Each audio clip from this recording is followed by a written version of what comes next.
इलाके की आई हुई सरदारी इतनी भारी तादाद में आए माताओं बहनों नौजवान, सबसे पहले तो मैं शुक्रिया अदा करना चाहता हूँ कि जब मैं आपके गांव में आया ढोल नगाड़े के साथ फूलों के साथ आपने मेरा स्वागत किया, इज्जत बख्शी, बहुत बहुत धन्यवाद गाँव बख्शी। और जब काम गिनवा रहे थे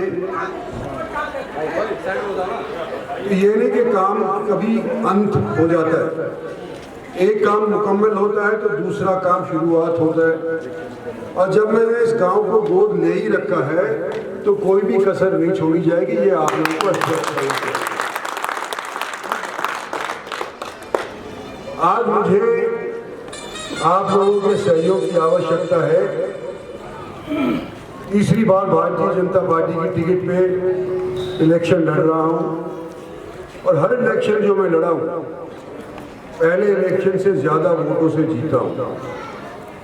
पहला इलेक्शन 2009 के अंदर जब मैं गुड़गांव पार्लियामेंट्री कॉन्स्टिट्यूंसी से लड़ा था तो 80,000 वोटों से मैं जीत करके पार्लियामेंट जनता ने भेजा।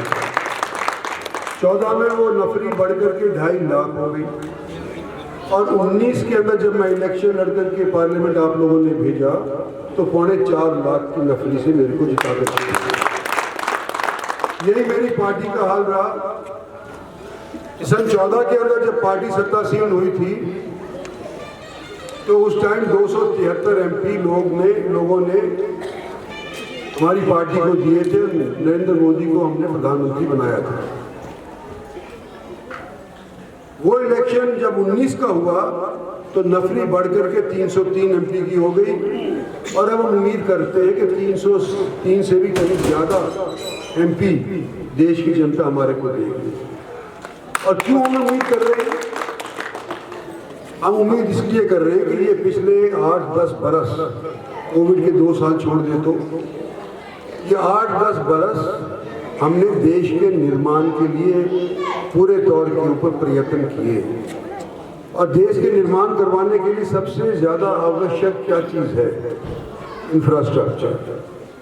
इंफ्रास्ट्रक्चर के 4 चांद पिछले 10 साल के अंदर लगे। जो मेरी राजनीतिक जीवन की स्थिति है उसके अंदर मैं कह सकता हूँ, विभिन्न पार्टियों में भी रहा हूँ, कांग्रेस में भी 30 साल रहा हूँ, लेकिन जो इन 8-10 सालों के अंदर भारतीय जनता पार्टी ने नरेंद्र मोदी की सरकार ने किए हैं किसी भी सरकार ने इससे पहले कभी नहीं किए।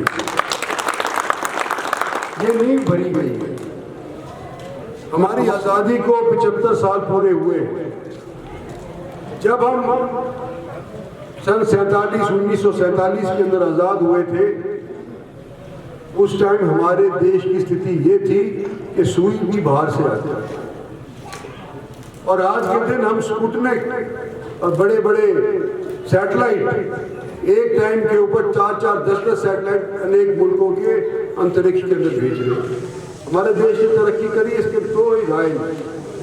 इंफ्रास्ट्रक्चर आपके सामने पिछले 10 साल के अंदर तजवीज़ हुआ है। आप आंख बंद कर लो तो कोई इलाज नहीं, लेकिन अगर चलोगे या देखोगे तो सड़क देखो कैसी है, 3 लंबी चौड़ी भारत सरकार की तरफ से हाईवे बना दिया।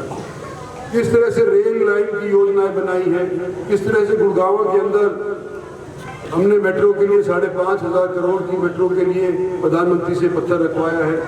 और ये हमारा KMP कुंडली मानेसर पलवल जो हाईवे है ये तो हमारे साथ टाइम बन ही गया था, लेकिन नई चीज जो हो रही है वो ये है कि इसके बगल के अंदर हम एक ऑर्बिटल रेल कॉरिडोर और बनाने लग रहे हैं जो 5,600 करोड़ रुपए से खर्च होकर के तजवीज़ होगा, जिसके अंदर लोग मतलब रेलगाड़ी से पैदल की जगह रेलगाड़ी से जा सकेंगे, आ सकेंगे। ये सारे काम अपने पिछले 8-10 साल के अंदर करे हैं। लेकिन हम ये चाहते हैं कि जब हमारे मुल्क के 100 साल आज़ादी के उपरांत पूरे तो उस टाइम हमारे मुल्क को एक विकसित देश कहलाया जाए, ये हमारी आशा है। उसके लिए हम प्रयत्न कर रहे हैं, इसलिए आप लोगों से वोट मांगे। अब इंडिविजुअल तौर के ऊपर किसी का काम ना हुआ हो, सरपंची से नाराजगी हो, जिला परिषद से नाराजगी हो सकता है MLA से भी, मिनिस्टर से भी नाराजगी हो सकती है, लेकिन जब आज के दिन हम देश के विकास के लिए आप लोगों से वोट मांग रहे हैं तो देश तो हमारा और आपका एक ही है। हम इस देश की तरक्की सब चाहते हैं, चाहे किसी भी वर्ग के हो। अगर हम अपने देश को विकसित बनाना चाहते हैं तो मैं आपसे निवेदन करना चाहता हूं कि 25 तारीख मई की कमल का फूल दबा करके, कमल का फूल का बटन दबा करके भारतीय जनता पार्टी को और मोदी सरकार को दोबारा से आप सत्तासीन करें, ये आपसे निवेदन है। धन्यवाद और जय।